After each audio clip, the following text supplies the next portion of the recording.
Ahora sí, estamos llamando a David. 3, 2, 1. Hola. Hola, ¿cómo estás? ¿Qué más, David? ¿Cómo vas? Bien, aquí aprendiendo a manejar este tema. O sea, te das cuenta que no soy la mejor instructora. Parezco muy millennial en el tema, pero siempre me gana. No, yo soy un millennial, digamos espiritualmente, pero sí medio trabajito. Ya lo logré. Gracias por la invitación. Bueno, me alegra mucho. ¿Cómo estás, David? Muy bien, trabajando más que nunca, entusiasmado y retado por este momento que estamos viviendo. ¿Tú? Bueno, igual, trabajando un montón, aprendiendo nuevas habilidades que no conocía en mí, conectando con gente que no había conectado de otra manera y aprendiendo muchísimo a partir de conversaciones e interacciones nuevas que han pasado. Entonces, eso me tiene muy contenta. Bueno, me alegra mucho. Yo creo que todos estamos un poco... Yo digo que esto ha sacado algo de nuestros miedos más profundos, a la muerte, a la enfermedad, a perder a los que amamos, a debilitar nuestra economía personal y familiar, pero también nos está sacando lo mejor que somos, ¿no? O que podemos ser. Exactamente, está puliendo la piedra, como dicen por ahí, y para hacer buen acero hay que meterlo por el temple, entonces el temple hace el acero, hay que pasar por Así ahí. Así es, que básicamente el proceso de templar el acero, yo que alguna vez estudié ingeniería, tiene que ver con un cambio fuerte de temperatura, ¿no? Con un choque térmico. Ajá, ajá. Y yo creo que eso es lo que estamos viviendo. Bueno, pues empecemos a hablar desde ahí. Yo quiero que... Totalmente, totalmente. Vamos a iniciar por ahí. Antes de que iniciemos, David, hay gente que no te conoce. A mí me gustaría que les cuentes quién es David, quién es este ser humano, porque muchas personas, digamos, te han leído a través del periódico de Confama, te han leído de pronto en las columnas que escribes en diferentes partes, pero me gustaría que les cuentes quién es David Escobar y algo rarito que tengas por ahí. Rarito. Seguramente muchas más cosas de lo que crees tú. No, bueno, primero, muchas gracias por la invitación, Karen, me parece rico estar aquí. Segundo, desde el punto de vista ya de una presentación formal, pues yo estudié ingeniería en la Universidad de AFIT y llevo toda la vida trabajando por temas sociales desde distintos espacios, desde la empresa construyendo sociedad, trabajé en el mundo de las telecomunicaciones un buen tiempo. Luego me fui a trabajar al sector público en Medellín, allá pasé unos años muy especiales de trabajo en la alcaldía de Medellín, en un EPM, en distintos momentos muy especiales. Y llevo unos años dedicado al sector social.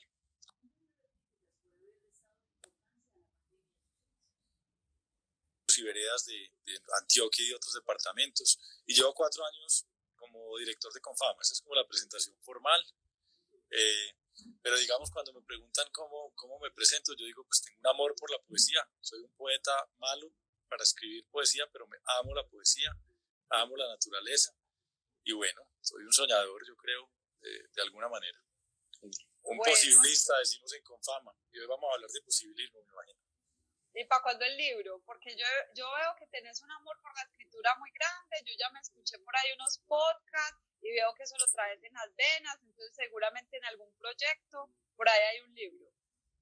Pues cuando yo era chiquito mi sueño era ser profesor de literatura, nunca pues escritor. Y hace unos años retomé la escritura como ejercicio periódico, pero pues por ahora opinando de cositas. Tal vez algún día salga un libro, pero amo escribir. Me gusta más leer, pero amo escribir. Bueno, a mí también me encanta escribir, estoy en el proceso de aprender, de hecho anoche empecé a leerme un libro de cómo mejorar mi proceso de escritura y ahí voy porque me parece súper apasionante la escritura y lo que uno puede reflejar de uno a través de la escritura y el aprendizaje que uno gana, me parece un mundo hermoso. Bueno, pero esta semana arranqué mi primera clase de dibujo, porque como todos estamos en etapa de reinvención, hice una clase de dibujo por Teams con un profesor espectacular que me está empezando a enseñar y tal vez me meta por ahí también, vamos a ver. Ah, bueno, maravilloso. El dibujo conectado con la escritura, mejor dicho, podrías ilustrar tu propio libro, mejor aún. Bueno, no sé si estoy listo para eso, pero sería divertido. Muchas gracias por la idea. Bueno, el Principito igual no tiene la mejor ilustración, pero es fantástico ver cómo lo va logrando y cómo lo va desempeñando. Entonces, Siempre está bueno crear. Bueno, yo quiero que comencemos hablando, acabamos de hacer una analogía muy buena para empezar, como el proceso del acero, ese caos, ese momento en el que hay un choque como tal, eso que nadie esperó, pero que llegó y que para todo el mundo entero ha sido un momento fuerte. Empecemos a hablar un poquito de eso, de qué es para vos el caos, cómo lo procesas, lo vivís. Contanos acerca de eso. Imagínate que cuando me escribiste caos no es una palabra que yo use ni que busque mucho, entonces me fui a la etimología, que es una goma que tengo, un gusto que tengo de buscar el origen profundo de las palabras. Y en griego caos quiere decir un abismo oscuro. Y los filósofos griegos hablaban de caos como una masa de materia sin forma. Y yo diría que aunque algunos nos podemos sentir, y parte del proceso con esta situación, con esta llamada crisis del COVID-19 tiene que ver con lo emocional, y por eso algunos nos podemos sentir o nos podemos haber sentido en algún momento en medio de un caos o un abismo oscuro.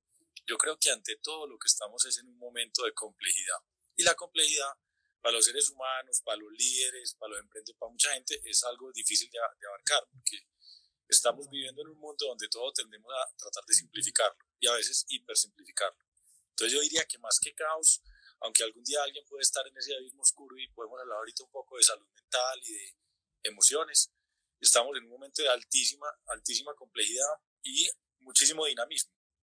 Cuando empezó esta crisis veía yo un video que por ahí mencioné en un texto, cité una parte del primer ministro del Singapur, donde decía, al definir la crisis del COVID, muy al inicio, creo que era la segunda o tercera semana del tema en Singapur, uno de los países que mejor lo ha manejado del mundo, también tiene unas características especiales como isla, etcétera, que él decía que estábamos frente a un problema no solo muy complejo, sino dinámico. Entonces que iba a exigir que todos los días hubiera análisis nuevos y en consecuencia decisiones y acciones diferentes. Y yo creo que esa mezcla de complejidad con cambio rápido nos tiene a muchos abrumados, y es lo que algunos pueden percibir como caos o abismo oscuro, de complejidad y de complejidad dinámica. Y eso es lo que nos tiene retados, porque uno todos los días, la psique humana se ha pasado muchísimos miles de años tratando de evolucionar para controlar el mundo, y no estamos controlando lo que tenemos al frente, ni en lo económico, ni en la salud, ni en lo emocional. Hemos perdido un montón de libertades.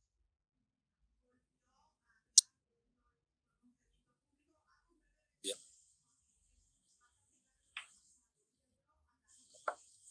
Hay uno de los dos que tiene el internet con problemas. ¿Ahí me escuchas bien? Te escucho muy bien y tengo de hecho un internet de apoyo por si nos falla me cuentas a ver cómo se ve. Listo. Mira que acabas de tocar un tema muy importante, y creo que lo que está haciendo el primer ministro de Singapur, me lo voy a ver, está muy bueno, porque digamos que yo en la vida personal también he pasado por caos, y ese momento para mí totalmente acertado, el abismo oscuro, es un lugar donde uno no ve más allá y casi que das un paso, pero no sabes si el otro te va a llevar a qué, porque no sabes. Y por ahí ha salido una frase muy bonita que han usado varios líderes, y es día a día. Es como cuando uno está procesando una emoción, y me voy a meter ya a ese mundo, cuando uno está como en esa oscuridad y no ha estado preparado de ninguna manera para enfrentar una situación así que es incierta totalmente, y que el territorio no lo conocemos, porque algunas personas nunca han estado en un caos muy fuerte como tal, pues empieza a venir una vibración y unos cambios emocionales en los cuales uno a veces no entiende ni siquiera en cuál está. Quien trabaje mucho las emociones podrá saberlo, pero la mayoría de la gente a veces ni siquiera entiende qué le está pasando. Entonces yo quiero que empecemos a abordarlo desde ahí, porque sé que hay mucha información que tienes al respecto. Contame emocionalmente cómo se vive y cómo se puede procesar. Pues nosotros hemos estado en Confama pensando mucho cuál es nuestro papel en la salud mental de esta sociedad. Ahorita precisamente, antes de conectarme contigo, estaba hablando con Ana Cristina, la directora de la Filarmed. No sé si has hablado con ella. Claro, yo conozco a Ana, he paseado con Ana, me encanta Ana, saludos a Ana, todo, me fascina, la conozco muy bien. Nosotros hemos dicho muchas veces en Confama que el tema de salud mental es un tema que tenemos oculto en esta sociedad. De hecho, en la sociedad occidental, los problemas de salud mental se ven como fallas morales. Entonces, este tiene un problema de depresión, qué pena, no digas, y otro tipo de problemas de salud mental se ocultan en las empresas, en las familias, no se reconocen como problemas de salud. Entonces yo le decía a ella, yo creo que aquí no solo se está, digamos, incubando y digamos, creciendo o desarrollando un problema de salud mental, sino que se nos está desnudando. Porque las personas que no han tenido un trabajo personal o que no han tenido suficiente trabajo personal de introspección, de terapia, de meditación, llámelo como quiera, porque el trabajo personal tiene muchas formas y muchos caminos, y ahí es mejor no meterse con los caminos individuales que cada persona tiene. Yo digo, eso se está desnudando un problema de salud mental bastante complejo, porque en el confinamiento, en la soledad, en el teletrabajo o en la ansiedad de no saber si voy a tener trabajo mañana o cómo va a quedar el mundo después de esto, pues se nos destapa esa ausencia de trabajo y de conocimiento interior, de conocimiento personal. Nosotros vivimos en un mundo que tiene mucha vida exterior y poca vida interior, ¿cierto? Y básicamente lo que nosotros estamos viendo es que este tema del COVID-19 pasa como una especie, tú que eres emprendedora sabes, de esos problemas en forma de U, como de valle, que uno dice, empiezo a bajar y llega un momento. Y básicamente lo que estábamos viendo esta semana es que los problemas de salud mental alrededor de esta pandemia tienen que ver con, primero, no creer que eso exista. Segundo, no creer que sí existe, pero no es conmigo. Después dice, Dios mío, esto sí es conmigo. Y después dice, no sé qué voy a hacer. Y más adelante pasará por un proceso de salida emocional, tanto individual como colectiva, donde vamos a decir, bueno, aquí hay una luz al final de esto y tengo que cambiar unas cosas para poder adaptarme a ese nuevo mundo, porque una de las declaraciones más importantes que tenemos que hacer es el mundo no va, y lo he leído en muchos artículos y lo he conversado con gente que me parece que tiene bastante profundidad social, económica, política y organizacional. El mundo no va a quedar el mismo. No sabemos bien cómo es el mundo nuevo que va a quedar, o mejor que va a quedar, no, sino que vamos a construir, pero evidentemente nos va a tocar decir, bueno, para ese mundo nuevo, ¿qué tengo que hacer yo? ¿Cuáles son mis nuevos hábitos organizacionales, mis nuevos hábitos individuales, mi actitud ante esa nueva realidad, o de distanciamiento social, o de precauciones de higiene, o de formas de trabajo, o de formas de viaje, solo para mencionar las más notorias?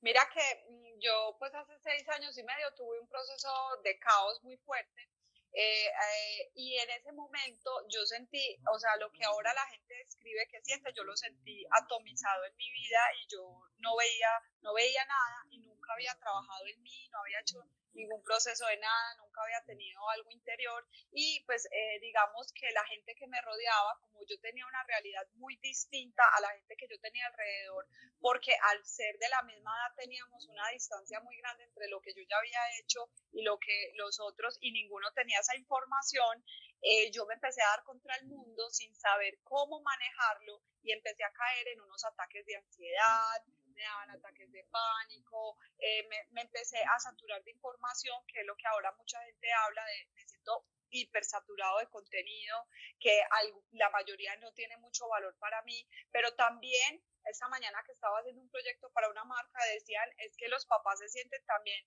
saturados y en esa situación, pues porque es hijos, trabajo y un montón de cosas al tiempo, y cuando uno cae en esa situación, y ahora es colectiva y es fuerte, no tiene muchas salidas y no sabe por dónde, ¿cierto? Entonces cuéntanos desde Confama, ustedes en estas conversaciones que están teniendo y sobre todo hablando de que la salud mental hace parte como otro órgano del cuerpo, porque la gente le da mucha vergüenza decir que tiene un problema de salud mental. Hablábamos el lunes con Nacho de Argentina y decía, es que en Argentina tener psiquiatra es papá, mamá, puede haber pareja, pero psiquiatra primero. O puede ser o el psicólogo, o el terapeuta, o la persona con la que vas y conversas. Hablemos desde ahí cómo entramos a este territorio que es tan grande y en el que tantas personas nos hemos visto en la necesidad de acudir a diferentes formas de ayudarnos. Yo creo que una cosa que podemos reconocer para hablar desde lo coloquial es que somos seres emocionales, que no somos tan racionales como quisiéramos ser o como decimos ser. Nosotros hicimos una revista de Confama toda dedicada al tema de salud mental y yo me acuerdo que cuando estábamos en esa conversación yo contaba que cuando estaba en reuniones de empresarios aquí en Medellín, abro un paréntesis, este año cumplo 10 años de ir a terapia con mi psicólogo, un hombre extraordinariamente inteligente, un gran conversador, Y entonces yo cuando la reunión se pasaba para las 7 de la noche y yo tenía cita con el psicólogo a las 7, yo me paraba de la reunión y decía, o me paro de la reunión y digo, qué pena con ustedes que tengo cita con el psicólogo. Y lo miran a uno raro, ¿cierto? Pero para mí la cita con el psicólogo es tan importante, bueno, estos días no he hecho, aunque atiende digitalmente, virtualmente, pero es tan importante como la nutrición o el sueño u otras dimensiones de la vida humana, o la lectura o la socialización con la gente que amamos, etcétera. Pero lo primero es reconocer que somos seres emocionales, que si nosotros no lo reconocemos siempre vamos a estar trabajando desde la razón, desde lo intelectual, desde lo cognitivo, y vamos a negar una dimensión fundamental de la vida humana. Lo otro es que, aunque es muy importante en ciertos temas de la salud mental, reconocer el valor de las profesiones asociadas a ella, la psiquiatría, la psicología. En un nivel organizacional se habla hoy en día mucho de coaches o del coaching, y eso es importante también. Pues también hay que decir que la responsabilidad de la salud mental es esencialmente de uno, ¿cierto? Yo me tengo que hacer cargo de mi salud mental. Ayer nada más me dijeron que si quería hacer una reunión a las 9 de la noche con una viceministra para hablar del tema de cómo vamos a ayudar distintas organizaciones sociales de Colombia con la problemática de desempleo y social que se deriva de la crisis de salud. Y fue difícil porque yo les dije, mire, yo no puedo, yo a las 9 de la noche no puedo porque es que tengo unas rutinas conmigo mismo. Vieron que si a primera hora, a las 6 de la mañana, les dije tampoco, porque es la hora en la que medito y practico artes marciales o chikun. Entonces yo necesito esos 2 raticos para poder construir una base de salud mental que me permita enfrentar todas las problemáticas que tiene una organización como la que tengo el gusto de manejar ahora en un momento como este de la vida colombiana. Puedo tener 1000 reuniones en un día, todas las llamadas, todos los chats, pero si no tengo unos espacios de soledad no lo soporto. Y hablo desde la experiencia individual, porque creo que esa es la segunda declaración, después de decir que somos seres emocionales, es decir, que el responsable de la salud mental no es una pastilla antidepresiva o un psiquiatra que me pueden ayudar en determinado momento. Yo no soy el más amigo de la química para estos asuntos, sino que el responsable soy ante todo yo. Y también una cosa muy bonita que estamos preparando en Confama, en un voluntariado que estamos organizando para lanzar la semana entrante, y es como démonos amor, démonos apoyo. Lo que la mayoría de las personas que están en su casa confinadas, hay muchas personas solas, hay unas personas digamos, lo que llamamos en Confama plenarios, adultos mayores, como dicen en el mundo pues, del sector público tan feo. Los digo plenarios porque son gente que tiene la posibilidad de disfrutar más plenamente su vida, con experiencia y con un poquito menos de responsabilidades, que no solo van a estar confinados hasta el 13 de abril, sino que probablemente por precaución van a tener que estar en su casa solos o separados de la gente que quieren durante un buen tiempo más.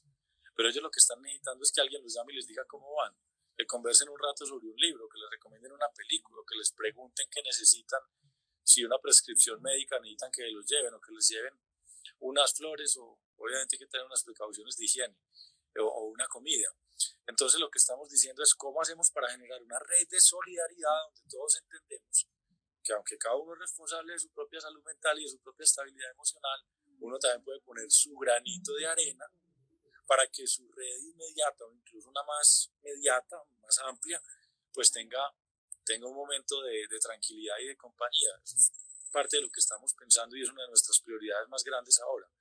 Otro elemento que mencionaba por ahí en un texto el fin de semana de la salud mental es el arte. Yo he sido un defensor del arte y la cultura, claro, y he dicho que el arte y la cultura no necesitan ser útiles en el sentido de utilidad que le damos en Occidente y en las empresas, que se defienden solo por ser bellas o solo por generar reflexiones o solo por sacudirnos, ¿cierto? Desde la emoción. Pero también decía, hombre, el arte en estas épocas nos está mostrando su lado más simple, pero también más profundo. Qué bueno tener una canción para oír en un momento. El fin de semana oía la canción de Fragilidad que lanzó Puerto Candelaria, que les recomiendo. Bellísima, bellísima, y un gran video hecho desde las casas de distintas cantantes. Pero ¿qué haríamos sin una canción o sin una película o sin un libro para acudir a los momentos difíciles? Yo estoy leyendo un libro que me está cada que lo abro me toca dedicarme por ahí 2 horas a pensar en una página, y que me ha mandado unos mensajes muy chéveres de cuáles son las tareas que tenemos los que manejamos una empresa, una organización o un pedacito de mundo, como dicen los indígenas del Amazonas, que manejan mundo, y es el Bhagavad Gita, un libro que tiene miles y miles de años.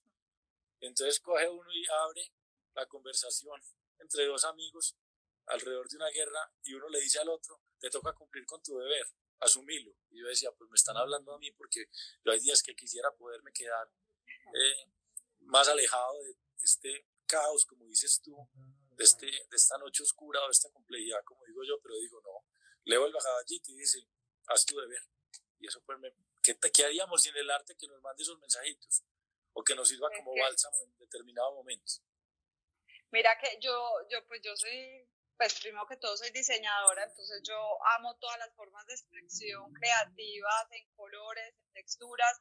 Ayer me hicieron un podcast, una gente de Argentina, y me hicieron una pregunta que me sacudió mucho, y es, ¿cómo se puede integrar el diseño y las emociones? Yo he manejado, pues he trabajado mucho las emociones, no solo por mí, porque las he enfrentado todas en su máxima expresión, sino porque es mi primera naturaleza y al mismo tiempo estoy en el mundo del diseño y eso tiene una integración divina y he estado pensando cómo diseñar estrategias de negocios y marcas que generen emociones contundentes con esa herramienta que he venido aprendiendo como de todo ese otro mundo holístico. Y cuando yo veo los espacios, la música, todo lo que estás hablando del arte, todo el tema del diseño, esta persona después me pregunta, listo, y entonces como los diseñadores, los artistas y todo este mundo podemos entrar en este momento. Y yo, absolutamente, es que somos los que deberíamos estar diseñando los nuevos bancos, diseñando los nuevos sistemas de salud, diseñando nuevas formas de vida, diseñando nuevas formas de consulta interactiva, lo que estás hablando.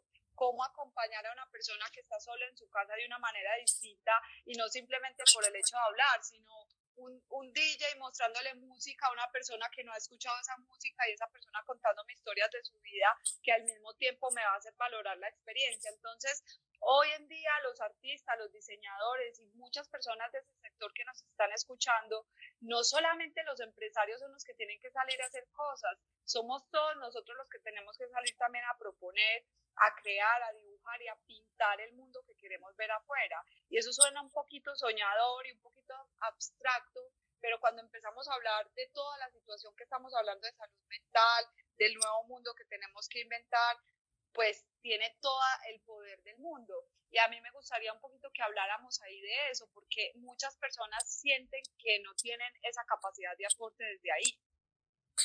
Pues me hiciste, antes de responderte la pregunta, me hiciste, mientras hablabas pensé en dos cosas. Me acuerdo la primera vez que fui a una institución educativa, a un colegio de Reggio Emilia, que es una de las, sí, en Italia. De las aproximaciones, nacida en Italia, ya hay en muchos lugares del mundo, en Colombia hay. Okay. Los preescolares de Confama se inspiran parcialmente en esa mirada. Y me acuerdo desde lo físico, me impresionaron muchas cosas, lo que más me impactó. Me lo mostró Tita Maya, que se nos murió en estos días porque nos sigue acompañando en todos los temas de educación y de arte y en esta crisis tan tremendamente interesante. Y me acuerdo que cuando yo entré a un salón de Reggio Emilia, lo primero que me di cuenta era que parecía la sala de la casa. Había tapete, había un sofá, había una silla, había una decoración. No como los salones que me tocaron a mí con unos pupitres en fila, todos del mismo tablero de tiza. Frío, el piso frío. El salón de Reggio Emilia es como llegar a la sala de tu casa. Entonces yo pregunté y me dijeron, es que cuando vos te sentís acogido, aprendes más fácil. Los niños de preescolar los sacas de una casa bien donde se sienten tranquilos, con la mamá cerca, etcétera, y te los llevas a un salón de esos del siglo XIX o del siglo XVIII y arrancan con miedo, arrancan incómodos. Entonces, el diseño sí puede transformar las emociones y las emociones pueden transformar la vida, en este caso transforman la educación. Ayer, por ejemplo, tenía una conversación donde me quedé pensando, Julián Posada, que es nuestro asesor en Confama de los temas, digamos, artísticos, de cómo darle belleza a nuestra marca, y Perla Toro, que maneja comunicaciones en Confama, me decían que cómo hacíamos para que las marcas regalaran momentos de silencio, regalaran pausas, en este momento de caos, como dices tú, en este momento de contaminación informacional, nos llegan cuántos documentos, cuántos artículos, quién sabe, la mayoría seguramente falsos. Por el chat andan cualquier cantidad de contenidos que no nos ayudan a resolver el problema ni nos ayudan a ser mejores, sino que nos angustian un poco más incluso. Entonces decíamos, ¿cómo las marcas regalamos pausas en el mundo digital? Y es uno de los desafíos que tenemos. Por ahí hemos hecho unos ejercicios en nuestras redes sociales de respiración, de arte, pero estamos incluso trabajando con los museos a ver cómo decimos, bueno, en vez de leer tal noticia, tómese 5 minutos o 3 minutos o 1 minuto para ver esta obra de arte que está en el Museo de Antioquia, digitalmente hablando. Sí. Yo creo que ahí las marcas podemos hacer mucho en estos momentos y no necesariamente es hablar. A veces la manera como usemos nuestros espacios, en particular en el mundo de las redes y digital, puede ser un bálsamo y un oasis para la gente en este momento de saturación informativa. No sé qué opinas tú. Me encanta. Mira que el viernes pasado pues alguien me propuso, la otra semana voy a tener un invitado súper especial que te va a gustar mucho. Él es el director de la revista Vice y él trabaja todo el tema de música, dirección de arte, producción. Y nosotros nos compartimos música y hablábamos de eso, de que la música, en mi caso, yo lo interpreto a través del baile. Para mí ese es como mi cueva, donde yo me refugio, donde yo voy y me hidrato de nuevo y yo llego y proyecto esos pensamientos que no tienen que tener solución, sin expectativa, como cuando hacemos chikun, y lo que hacemos es recibo lo que me quiera dar este momento. Y yo creo que ahí tocamos un punto muy importante. El arte tiene una capacidad hermosa de rehidratarte, aunque no tenga una funcionalidad racional. Entonces, a mí me encanta estudiar el cerebro, y el cerebro tiene pues estos dos hemisferios y que se han hidratado mucho desde el mundo racional y el mundo creativo y artístico, y a veces cuando salían productos que no cumplían su función, pero que son muy lindos solamente verlos, el raciocinio dice, pero es que eso para qué sirve, y en una sala de juntas, si tú le presentas eso a un presidente del mundo financiero, va a decir eso no tiene sentido. Pero cuando tengo este tipo de conversaciones y sé el sentido que tienen, la belleza tiene el sentido más hermoso, y es hidratar ese otro lado del cerebro. La belleza, los colores, la vibración, la rugosidad, las texturas, la caída de la luz en fotografía. Entonces tiene esa capacidad de ser alimento desde ese punto de vista que a veces no lo vemos. Pues nosotros en Confama hemos planteado una mirada que yo llamo a veces poesía empresarial o estética empresarial, y es decir que las empresas, además de todas las responsabilidades que les hemos puesto, las tradicionales de crear valor, dar empleo, pagar impuestos, que son como las anglosajonas, más las modernas del capitalismo consciente, que es pues transformar el mundo, prestar un servicio, agregar un valor ya no económico sino social. Nosotros en Confama les hemos querido proponer a las empresas que también asuman como una responsabilidad la difusión y la dispersión de la belleza. Que cuando una marca se comunique, o cuando un líder empresarial participe en cualquier espacio comunicacional, pues lo haga sentir a uno que para esa marca y para esa empresa es importante la belleza, que sus productos son bellos, que sus comunicaciones son bellas, porque definitivamente este mundo nuestro se está a veces alejando de la belleza, y como las empresas son unas organizaciones tan poderosas cada vez más, ¿qué tal si en vez de llenarnos de compre ya o matricúlate ya, como digo yo, cuando en Confama estamos ofreciendo cursos o programas de educación, hacemos que la gente en cada contacto con nosotros aprenda y sienta algo? Divino. Me encanta. Mira que cuando hablas de eso del silencio, me encantó eso. Para mí, o sea, empiezo a coger un contenido muy bonito, el silencio de las marcas a través de la belleza y la estética. Yo soy una, digamos, apasionadísima del tema, y te digo una cosa, hay veces cuando uno compra libros, yo compro libros, por ejemplo me lo regalaron, mira en el que estoy apoyando, y es una estética jamaiquina, el dandelion, que es como los africanos han reinterpretado códigos de moda con sus prints y con toda su cultura y de símbolos de la música, del arte que ellos tienen, y cómo lo han reinterpretado, y es un libro que solamente muestra fotos de eso. Y realmente este es un libro que alguien diría, pero usted eso ¿para qué le sirve? Y eso para mí es un contenido grandioso en el que yo reposo mi mentalidad y no me tiene que hacer nada. Entonces, cuando hablamos del silencio de las marcas, yo creo que las marcas que ahora no saben cómo hablar, pueden empezar a hablar desde ahí, venga, rescatemos, hablemos de la Bauhaus, que lograron, venga, hablemos de la estética de la Segunda Guerra Mundial, venga, hablemos de estética de tantas cosas que nos dejan unos aprendizajes, pero que solamente estamos buscando quién nos resuelva qué hacer con esta crisis y cómo yo vuelvo esto una oportunidad de negocio. Y hay veces las oportunidades están camufladas donde uno racionalmente no las puede ver. Sí, yo te entiendo muy bien. Yo realmente no soy de las personas que ve el mundo desde de lo que tú llamas oportunidad de negocio, sino más desde el propósito de las organizaciones.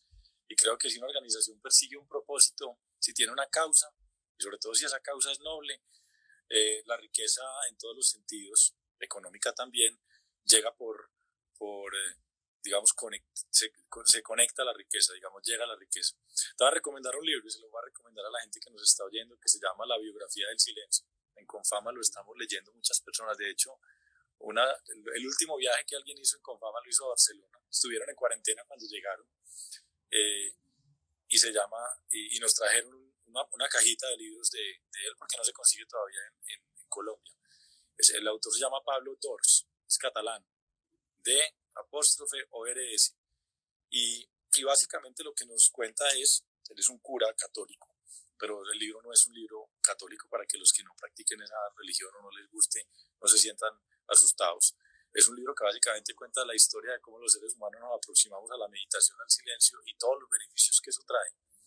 Y también te diría, está bien hablar de la Bauhaus y de ciertas estéticas y yo creo que esa riqueza intelectual también agrega mucho, pero también hay otro tipo de belleza más simple, la belleza del silencio absolutamente puro, de la naturaleza, de una imagen simple, humana, una sonrisa, una cosa tan sencilla como esa. Yo creo que ahí las organizaciones pueden hacer un aporte muy grande, porque como decíamos al principio, parte de lo que necesitamos es que haya como un contexto emocional suficientemente contenedor para las organizaciones, para la sociedad colombiana, para la comunidad global, de tal manera que podamos tener la lucidez para imaginarnos el futuro. No solo la tranquilidad para resolver la situación crítica en la que estamos ahora, donde cada uno tiene su drama, cada uno tiene sus desafíos, sino para que podamos tener la lucidez para mirar más allá. Y yo creo que el silencio y la belleza van a ser parte de esa conquista de la lucidez, de la tranquilidad que necesitamos para poder imaginarnos lo que viene. ¿Sabes qué pasa? Que también hay un síndrome que nos da cuando somos muy productivos y eso implica parar, porque lo que estás diciendo, para admirar una flor, para admirar una planta, para admirar algo, hay que parar para poderlo observar y para poderlo, digamos, digerir. Y ese parar significa un problema mental muy grande cuando todo el tiempo estamos rodando sin fin en un mundo que tiene una velocidad en el que uno siente que lo van a dejar. Hablemos de eso. Me hiciste acordar de una conversación no puedo decir el nombre, pero con una persona que trabaja en el gobierno nacional eh, y que me decía que cuando estaban a punto de decidir esta etapa de aislamiento, el presidente Duque, hacían como unas encuestas o trataban de sentir qué estaba pensando los colombianos o sintiendo. Sí.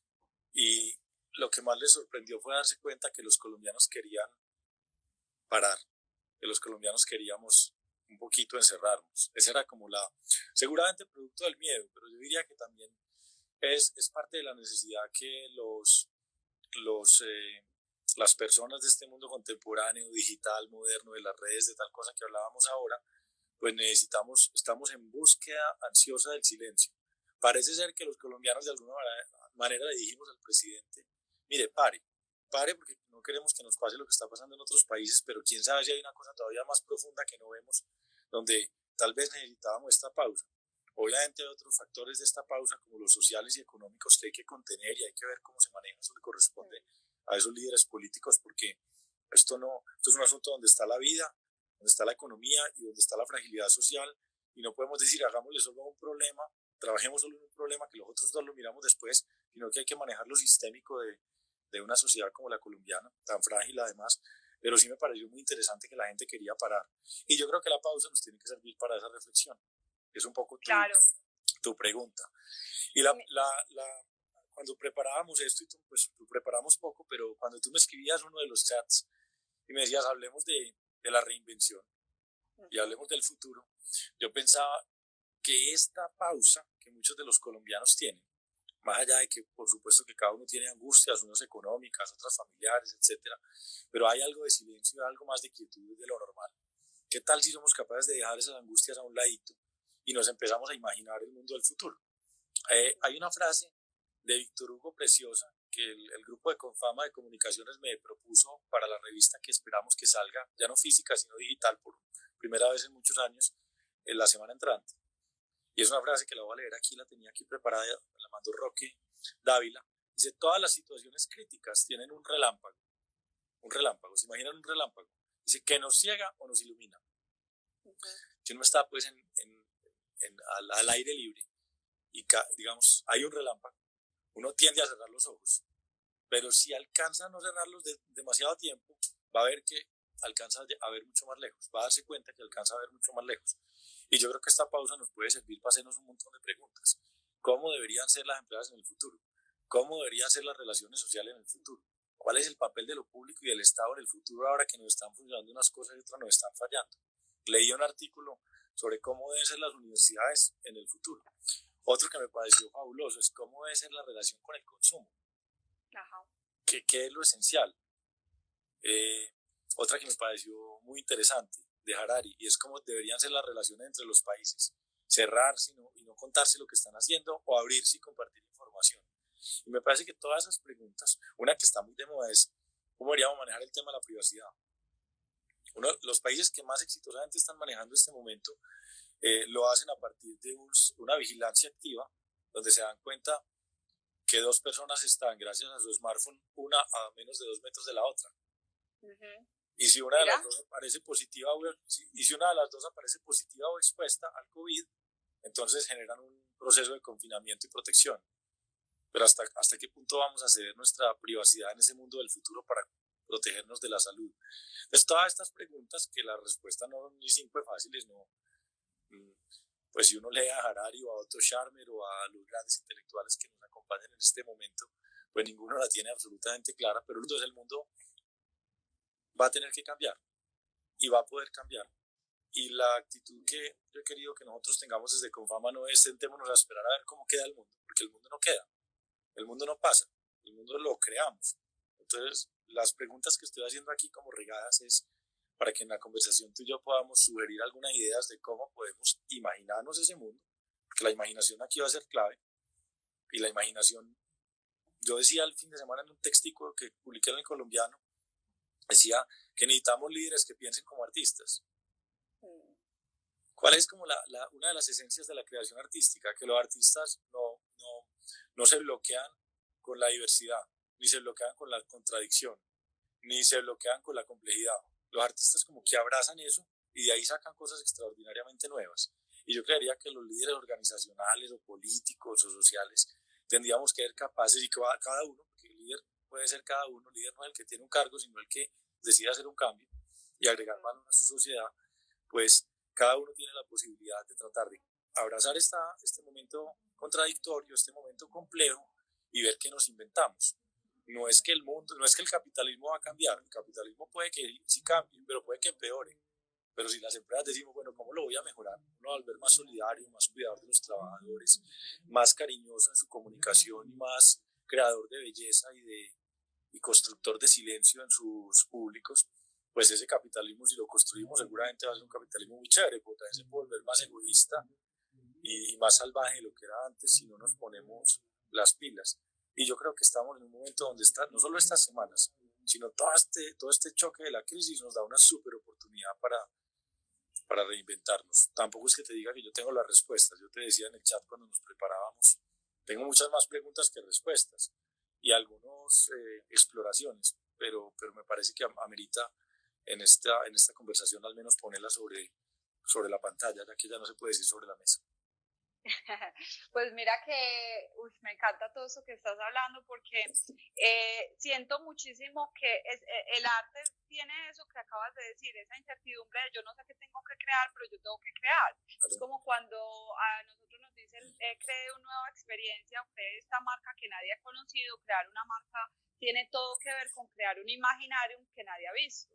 Así como hoy existen unos bancos, unos sistemas de transporte, unos sistemas de salud, eso mismo nos lo inventamos nosotros en el pasado, y lo triste es que hoy hay una reflexión muy linda a la que me llevaste, y es que nos dimos cuenta solo parando que nuestros sistemas están anticuados para el nuevo vida que tenemos ahora y estamos trabajando aún con los sistemas inventados desde la época postindustrial, después de la Segunda Guerra Mundial. Hay muchas cosas que siguen igual. Hay incluso salones de colegios que siguen trabajando igual a como a ti te tocó estudiar cuando estabas pequeño. Entonces, creo que ahora empezamos a darnos cuenta que nos toca rediseñar un montón de cosas, pero eso es en lo exterior, pero cuando voy a lo interior también es la reflexión de me tengo que dar cuenta que me tengo que relacionar conmigo mismo, porque tal vez si yo no estoy contento y mi salud mental está mal y tengo las emociones muy movidas, es porque tal vez no has hecho ese trabajo que estás hablando, que para mí también es primordial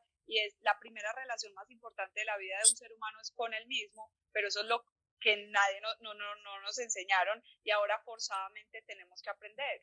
Hay una cosa que le leía a un columnista del New York Times y escritor que admiro mucho, que se llama David Brooks, la semana pasada, y él decía, David Brooks citaba a alguien de quien se está hablando mucho en estos días, que es a Viktor Frankl, que es fue el psicólogo fundador de la logoterapia, un psicólogo que escribió un libro muy lindo que se llama El hombre en busca del sentido, que lo escribió cuando estaba, digamos, como producto de su experiencia en un campo de concentración nazi en la Segunda Guerra Mundial.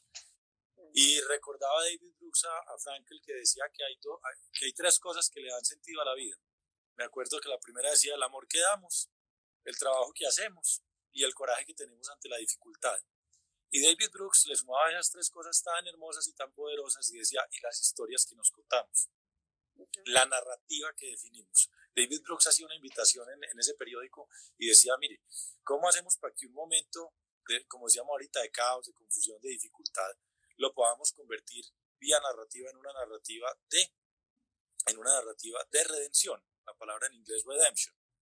Digamos, del caos, de la tragedia, de lo difícil a la redención.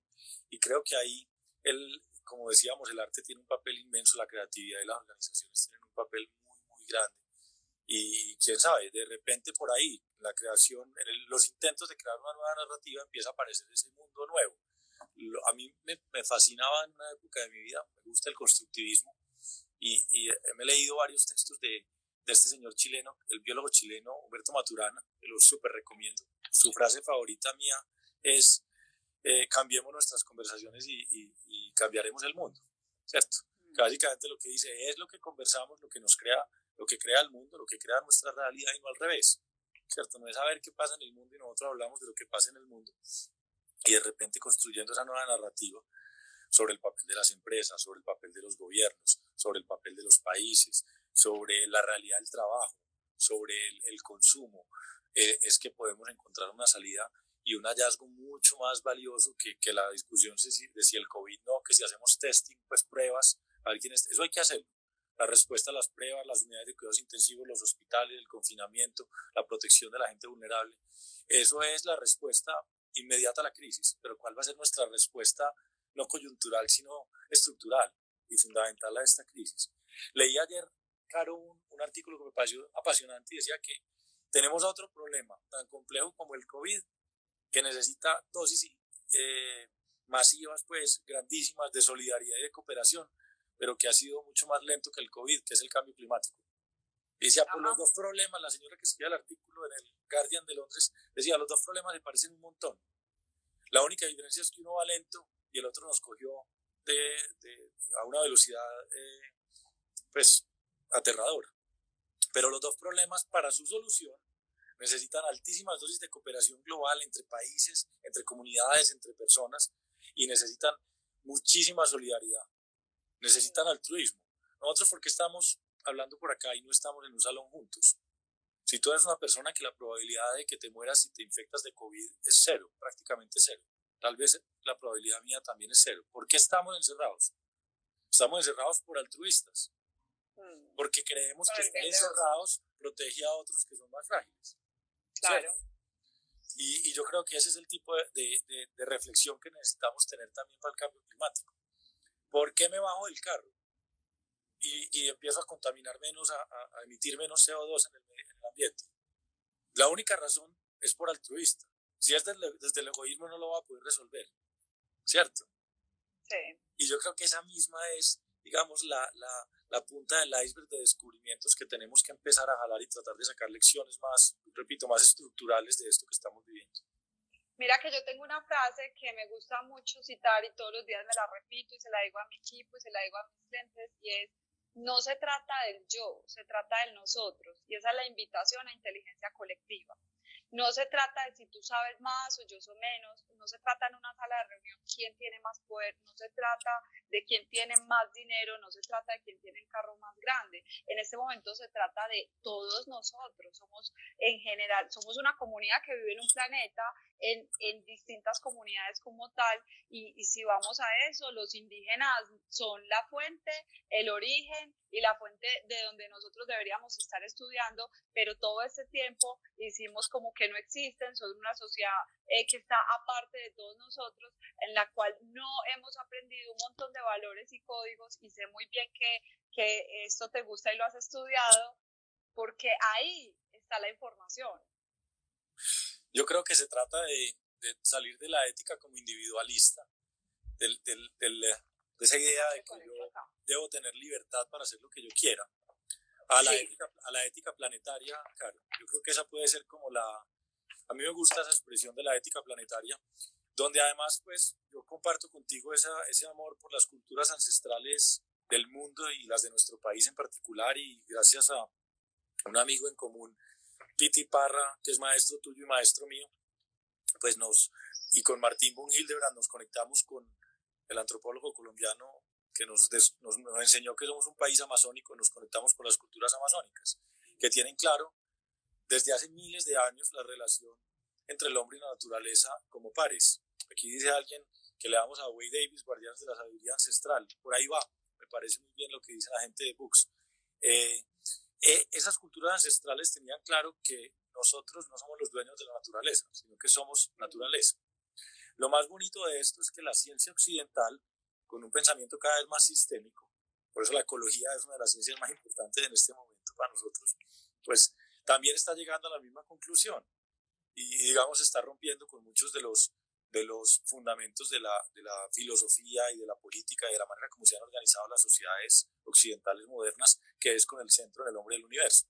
Y yo creo que ahí tenemos una afortunada coincidencia donde la sabiduría ancestral se está encontrando con la ciencia más avanzada y digamos un choque de estos térmicos, volviendo a lo de que el acero lo templa los choques, los cambios de temperatura tiembla el acero, pues tal vez como sociedad y como seres humanos tengamos la oportunidad de salir más templados, que es más fuertes, pero al mismo tiempo más flexibles, más resistentes, menos frágiles, de cara a un problema mucho más complejo y que ya nos cogió ventaja, que es el cambio climático.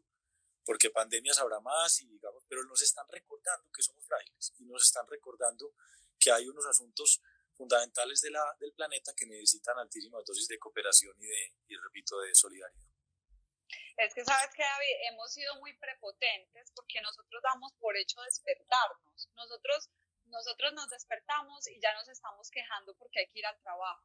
Hoy, y lo que llevo reflexionando todos estos días es la belleza de volver a abrir los ojos, la magia que tiene volver a tener vida cada día y que la damos por hecho en el momento en que despertamos por la mañana. Y es ese volver al agradecer. Y yo creo que esa recordación que nos están haciendo de fragilidad es lo que tú dices, es o incorporamos herramientas ya, porque lo que tenemos que salir a cambiar ya o ya, no es mañana, no es pasado mañana, es mucho más grande y lo necesitamos hacer colectivamente porque de otra manera no va a pasar. Entonces es muy bonito y alguien me dijo, hazle esta pregunta por favor, y te la voy a hacer porque si no se me va a olvidar, y es, ¿cuál es la belleza que podemos sacar de todo esto?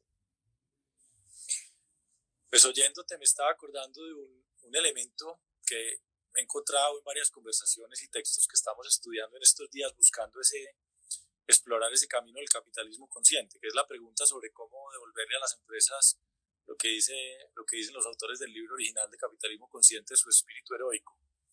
Digamos que es como su belleza esencial. Esa idea de que las organizaciones son unos organismos vivos, como su nombre lo dice, de cooperación, que han transformado el mundo para bien durante muchísimas décadas y que el capitalismo salvaje es una expresión más bien reciente pero dañina de las empresas, pero que esos no son los verdaderos empresarios. Los buenos empresarios son los que crean valor.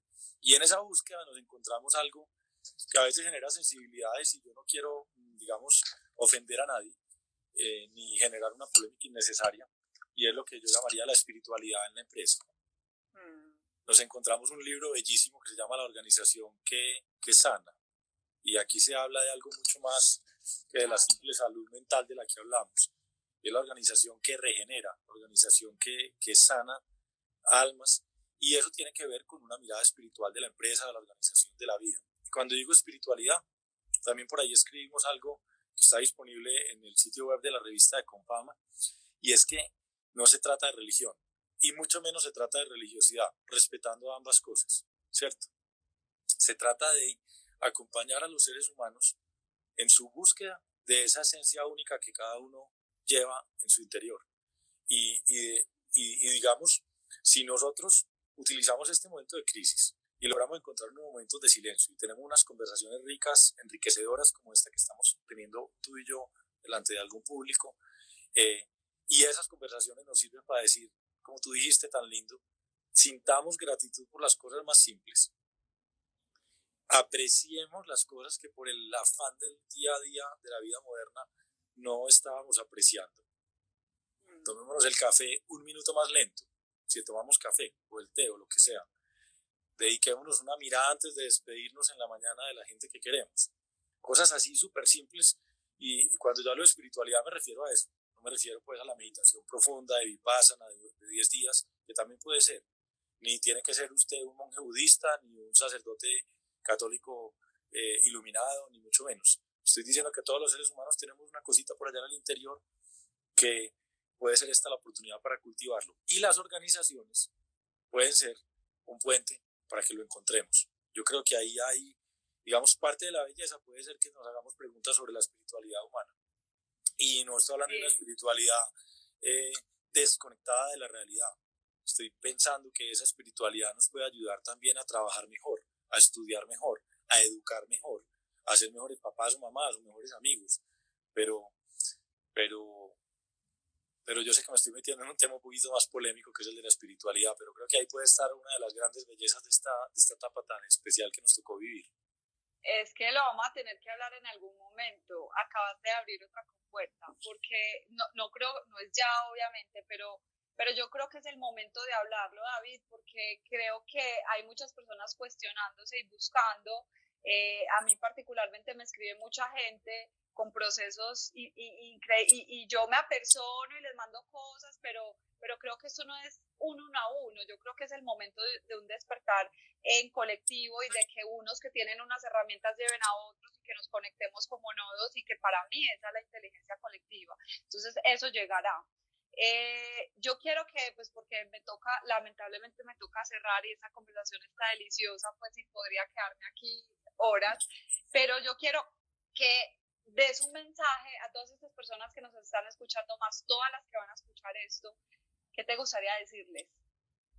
Pues por eso les mencioné la frase de Víctor Hugo ahorita, y vamos a tratar de escribir una revista en Confama de aquí a la semana entrante que le genere valor a este momento de nuestra vida, de nuestra sociedad colombiana y antioqueña. Y por eso esa frase de Víctor Hugo que me proponía mi equipo me parece perfecta para este momento. Porque tú y yo hemos estado hablando de caos y de reinvención, de cómo hacer ese tránsito, ¿cierto?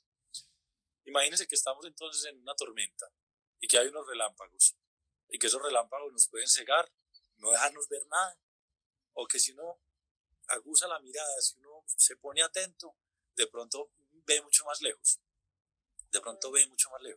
de repente es capaz de imaginarse ese futuro. Y el relámpago es nuestra imaginación y es nuestra capacidad humana. Entonces el mensaje es: aprovechemos esta crisis para ver más lejos. Y el segundo mensaje, idea, pues más que mensaje, es: no deleguemos el futuro en nadie. No esperemos que lo cree un gobernante, que lo cree el jefe de nosotros, que aparezca un líder espiritual tampoco. Yo creo que el futuro es más colectivo y es más de liderazgos distribuidos. Entonces más bien preguntémonos si tiene que haber un futuro, que tiene que haber, porque de esta vamos a salir y va a haber otro momento. y alguien tiene que crear ese futuro. De repente, ¿por qué no yo? Pongo mi granito de arena para la creación de ese futuro. Muchas gracias por ese mensaje, muy, muy bello, esa la reinvención